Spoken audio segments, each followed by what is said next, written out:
बिस्मिल्लाहिर्रहमानिर्रहीम। अस्सलाम वालेकुम फर्स्ट ईयर के स्टूडेंट्स। आज हमने करना है theoretical yield, actual yield and percent yield करना है। हमारा ये लास्ट टॉपिक है, उसके बाद ये चैप्टर हमारा ख़त्म हो जाएगा। तो ये बहुत सिंपल से हैं।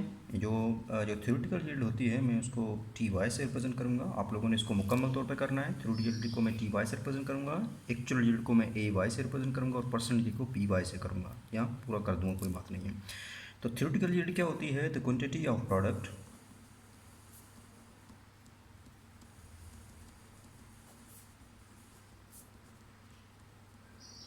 quantity of product that is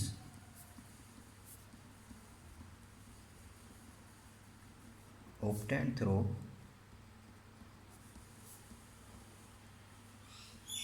balanced chemical equation. आपके पास एक केमिकल इक्वेशन होगी, आप उसमें से कोई यील्ड निकालोगे। उस बैलेंस्ड केमिकल इक्वेशन में से किसी भी एक कंपाउंड की, कोई कॉपर हो सकता है, आयरन हो सकता है, कोई भी एल्यूमिनियम हो सकता है, उसकी आप जो उस बैलेंस्ड केमिकल इक्वेशन मीन्स कि आप लेबॉर्ट्री में नहीं जाते, आप क्लास में बैठ के, आप घर में बैठ के उसकी यील्ड निकाल सकते हो। तो वो यील्ड कौन सी कहलाएगी?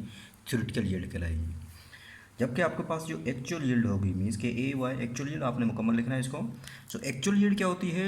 आपको लेबॉर्ट्री में जाने की ज़रूरत होती है, वहाँ पे आप एक्सपेरिमेंट करते हो, एक्सपेरिमेंट करके उसके बाद आपके पास जो प्रेसिपिटेट्स बनते हैं उसको फिर आप वेट करते हो। उस वेट करने के बाद जो उसका वेट आता है वो आपके पास क्या होती है? एक्चुअल यील्ड होती है। मीन्स के the quantity of product that is obtain through the experiment in laboratory. जो आप क्या करते हो? एक्सपेरिमेंट के जरिए हासिल करते हो। लेबॉर्ट्री में जो एक्सपेरिमेंट करते हो तो उसको हम क्या कहते हैं? एक्चुअल यील्ड कहते हैं। So the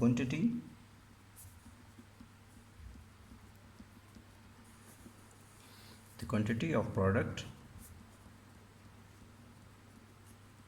that is obtained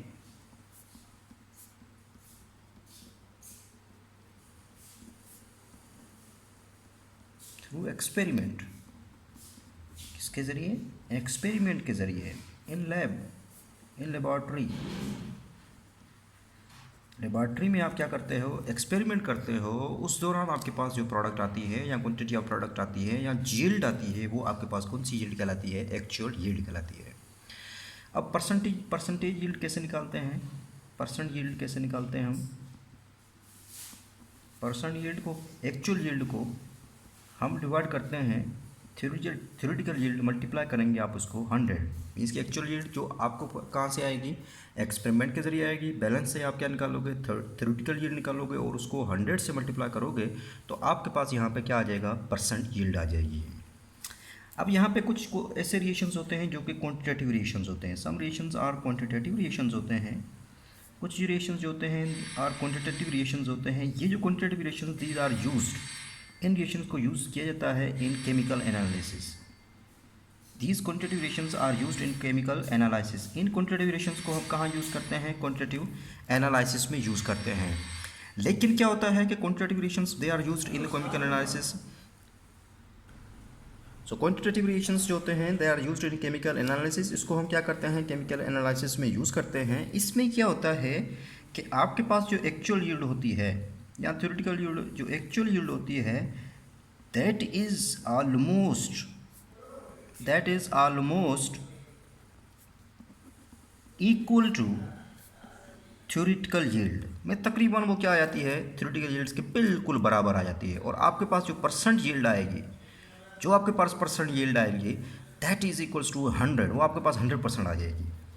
लेकिन क्या होता है कि कुछ ऑर्गेनिक जो रिएक्शंस हैं, कुछ ऐसे रिएक्शंस हैं मीन्स के सम, कुछ ऐसे जो रिएक्शंस हैं, some are the reactions in which organic compounds are involve, जिसमें आपके पास क्या होता है? ऑर्गेनिक कंपाउंड इन्वॉल्व हों। कुछ ऐसे रिएक्शन जिसमें ऑर्गेनिक कंपाउंड इन्वॉल्व हों तो उसमें क्या होता है कि एक्चुअल यील्ड होती है that is less than theoretical yield. Actual yield जो होती है वो थ्योरेटिकल यील्ड से क्या आ जाती है? कम आ जाती है। वजह क्या है? क्या रीज़न है? Why actual yield is always less than theoretical yield? अक्सर क्या होता था कि एक्चुअल यील्ड जो होती है हमेशा थ्योरेटिकल यील्ड से कम आती थी। ऐसा क्यों था? एक तो ये था कि साइड रिएक्शंस होते थे। Side reactions occur, side reactions क्या होते हैं? टेक्स प्लेस होते हैं, उस दौरान बाय प्रोडक्ट बन जाती थी। सो साइड रिएक्शंस मे अकर्स, साइड रिएक्शंस हो सकते थे and may be side product form. उस दौरान क्या बन जाती थी? आ जाती थी, साइड प्रोडक्ट बन जाती थी, मीन्स कि कुछ और प्रोडक्ट, बाय प्रोडक्ट हम कह सकते हैं, साइड प्रोडक्ट नहीं कहेंगे, बाय प्रोडक्ट बन जाती थी।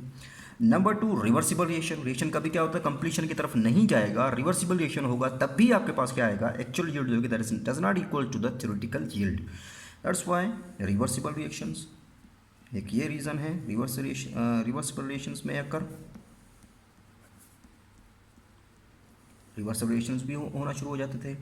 तीसरा ये कि मैकेनिकल लॉस, कभी आप ट्रांसफर बना रहे हो तो आप फिल्ट्रेशन कर रहे हो, आप डिस्टिलेशन कर रहे हो, आप वॉशिंग कर रहे हो क्रिस्टल्स की या क्रिस्टलाइजेशन कर रहे हो, उस दौरान क्या हो जाता था, मैकेनिकल लॉस हो जाता था। जो क्रिस्टल बनता था, जो प्रेसिपिड बनते थे, ज़ाहिर है जो फिल्टर पेपर को लगे होते हैं तो कुछ फिल्टर पेपर के ऊपर रह जाते थे, कुछ रह जाते थे, इस वजह से मैकेनिकल लॉस भी हो जाता था। तो यहाँ पे क्या जाता है, mechanical loss, due to the mechanical loss takes place, mechanical loss takes place, mechanical loss हो जाता था। कब होता था, मीन्स के जब आप क्या करते थे, जो ड्यू टू किसके ज़रिए, फिल्ट्रेशन, आप फिल्ट्रेशन कर रहे हो, आप डिस्टिलेशन कर रहे हो, आप सेपरेशन कर रहे हो, वॉशिंग कर रहे हो क्रिस्टल्स की, या आप उसकी क्या कर रहे हो, क्रिस्टलाइजेशन कर रहे हो, उन दौरान क्या होता था, मैकेनिकल लॉस हो जाता था। जब ये चीज़ें हो जाती थी, मैकेनिकल लॉस के दौरान भी आपके पास जो एक्चुअल यील्ड होती थी that is less than theoretical yield आ जाती थी। ये था पूरा topic theoretical yield, actual yield and personal yield के बारे में। देख लें, अब नेक्स्ट हमने जो करना है, अब इसके बारे में अब न्यूमेरिकल्स हैं, इसके हवाले से कुछ न्यूमेरिकल्स हैं, इनको हमने करना है। अब हमने आपको एक क्वेश्चन दिया हुआ है, सिंपल प्रॉब्लम आपको दिया हुआ है 1.9, इसको मैं आपको समझाने की कोशिश करता हूँ, बाकी आप सारे खुद करेंगे। एक समझ लें, इंडस्ट्री में copper metal was prepared by the following reaction, industry में कॉपर मेटल बनाया जाता है इस रिएक्शंस के ज़रिए, रिएक्शन आपको दिया गया है। तो यहाँ से आपके पास जिंक सल्फेट आता है, प्लस आपके पास क्या आता है, कॉपर आ जाता है। अब इंडस्ट्री में कॉपर को, ये जो कॉपर है इसकी तैयारी की जाती है इस रिएक्शन के ज़रिए।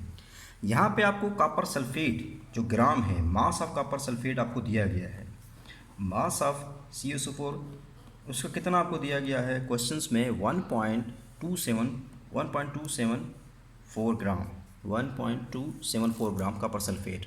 जब ये क्या करता है, एक्सिस ऑफ जिंक के मेटल के साथ रिएक्ट करता है, तो आपके पास एक्चुअल यील्ड आपको क्वेश्चंस में दी गई है, क्योंकि आप लेबोरेटरी में जाके काम तो नहीं कर सकते। तो एक्चुअल यील्ड आपको दी गई है, वो भी किसकी दी गई है, कॉपर की दी हुई।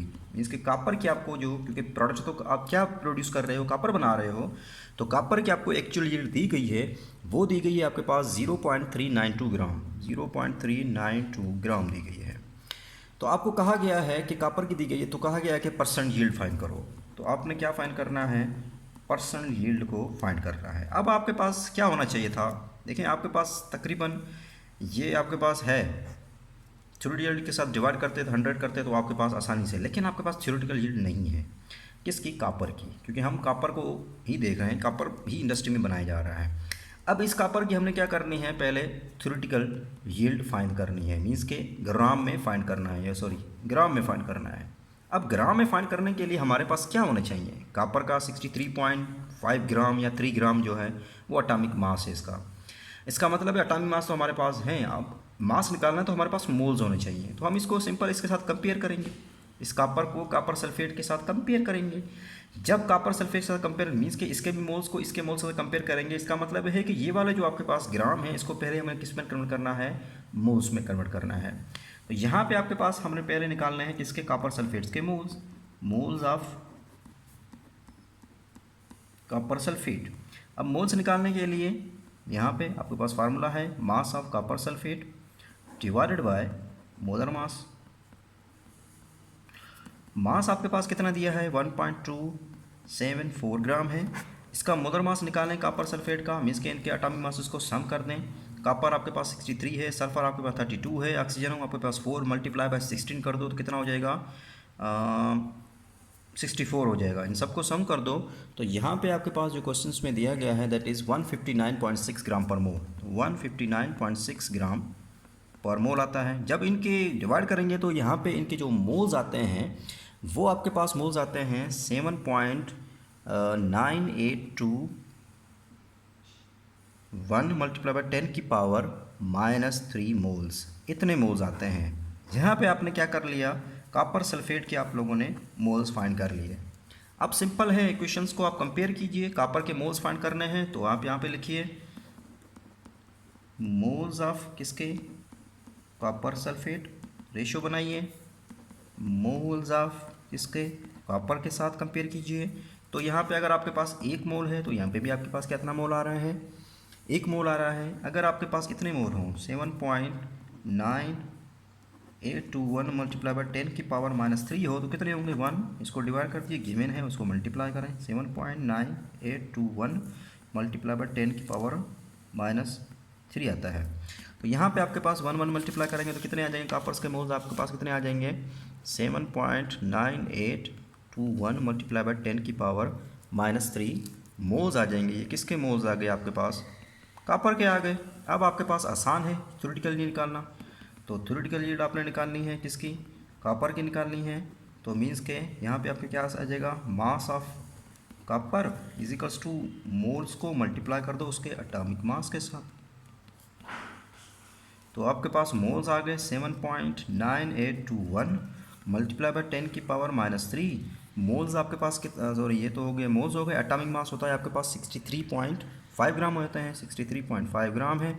तो यहाँ पे आपके पास जो थ्योरेटिकल यील्ड आती है वो कितनी आती है, 0.5072 ग्राम, 0.5072 ग्राम। ये आपके पास क्या आ गई, इसकी थ्योरेटिकल यील्ड आ गई। अब आपने क्या करना है, परसेंट यील्ड निकालनी है, फार्मूले में पुट कर दो, मैं यहाँ पे लिख दूंगा परसेंट यील्ड निकालनी है। परसेंट यील्ड निकालने के लिए आपके पास क्या फार्मूला है, actual yield divided by theoretical yield multiply by 100। तो एक्चुअल यील्ड आपके पास कितनी है, यहाँ पे 0.392 ग्राम है, डिवाइड करें थ्योरेटिकल यील्ड आपके पास कितनी है 0.5072 ग्राम है, मल्टीप्लाई करें इसको 100 के साथ तो आपके पास आ जाएगी कितनी आ जाएगी 77.3%। ये आपके पास परसेंट यील्ड आ गई। ये था आपका यहाँ पे क्वेश्चन, सिंपल प्रॉब्लम कौन सा था, ये 1.9 था। नेक्स्ट आपके पास सिंपल प्रॉब्लम 1.9 आता है, 10 आता है सॉरी।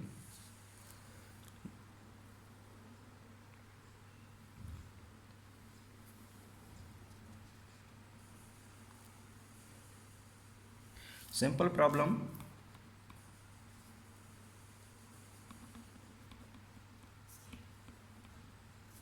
1.10, सिंपल प्रॉब्लम 1.10 आता है। इसमें रिएक्शन जो हैं आपको दिए गए हैं, मोल्स दिए गए हैं CH4 के, CH4 के आपको मोल्स दिए गए हैं। कितने मोल्स दिए गए हैं आपको, 2.00 मोल्स दिए गए हैं।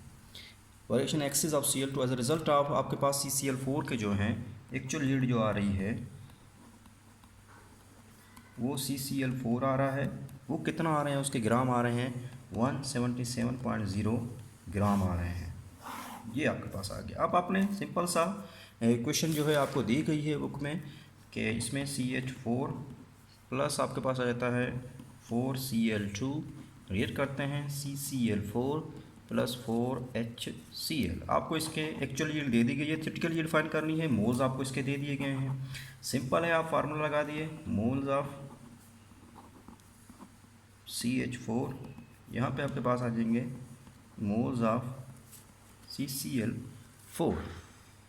अब यहाँ पे मोल्स ऑफ CH4 आपके पास कितने हैं, मोल्स ऑफ CH4 अगर यहाँ पे इक्वेशन में अगर देखेंगे 1 मोल है, ठीक है, तो यहाँ पे आपके पास क्या हो जाएगा 1 मोल हो जाएगा। यहाँ पे अगर आपके पास 2 है तो 1 मल्टीप्लाई बाय 2, तो यहाँ पे आपके पास CCl4 के कितने मोल्स आ गए, 2 मोल्स आ गए। अब आपने क्या करना है, सिंपल इसका मास निकालें, तो ये आपके पास क्या आ जाएगी, थ्योरेटिकल यील्ड आ जाएगी। Theoretical yield equals to mass of CCl4 is equals to mole को मल्टीप्लाई करें उसके मोलर मास। मोल्स आपके पास 2 हैं, मोलर मास CCl4 का जो होता है वो 154 दिया गया है, इसको निकाल के देखिएगा। तो यहाँ पे आपके पास आता है 3.308 ग्राम आ जाता है। सिंपल है, अब आपने परसेंट यील्ड निकालनी है, तो ये परसेंट यील्ड निकालने के लिए actual yield divide by theoretical yield multiply by 100। Actual yield आपके पास कितनी है, यहाँ पे एक्चुअल यील्ड है आपके पास 177.0 है, सॉरी एक्चुअल यील्ड आपके पास 177.0 एक्चुअल यील्ड है। और थ्योरेटिकल यील्ड 308 ग्राम है। मल्टीप्लाई करें इसको 100 के साथ तो जवाब आपके पास आ रहा है 57.46%। आगे आपको सेल्फ एक्सरसाइज में या साइंस ट्रिटबिट में जो है क्वेश्चन नंबर आगे जो दिए हुए हैं, क्वेश्चन नंबर 1 और क्वेश्चन नंबर 2, इसको आपने हल करना है। ये था आपका लेक्चर।